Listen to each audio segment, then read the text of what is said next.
তো আর কি আপনাদেরকে বলেছিলাম না যে এই ঝাড়ুর মাথাটা দিয়ে কিছু একটা করব। সো আজকে আমি এটা নিয়ে এসে পড়লাম, কিন্তু আমিও বসে বসে চিন্তা করতেছি আসলে এটা দিয়ে কি করব।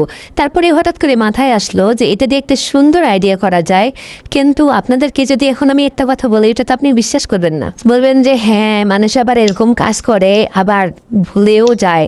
আসলে বিশ্বাস করেন, এই যে আমার হাত, ও সরি, এখানে আমি একটু ঝাড়ু দিয়ে নিচ্ছিলাম এটা দিয়েই, আর কারণ ফুল ঝাড়ুর যে একটা ছোটো ছোটো দানা পড়ে না, ওগুলোকে পরিষ্কার করে দিচ্ছিলাম।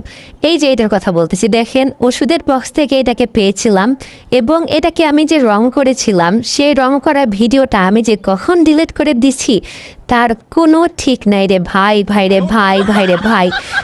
বিশ্বাস করবেন না আপনারা যে এটাতে আমি এখন চিন্তা করছিলাম যে এই ফুলের ঝাড়ুটাকে এখানে ঢুকাই দেব, দিলে দেখবেন অসাধারণ লাগবে। যদি বড় লোকের ঘরে থাকতো না তাহলে একটা সুন্দর ভাইব আসতো, কিন্তু আমাদের ঘরে তো ওই জন্য ঝাড়ু ঝাড়ু মনে হচ্ছে।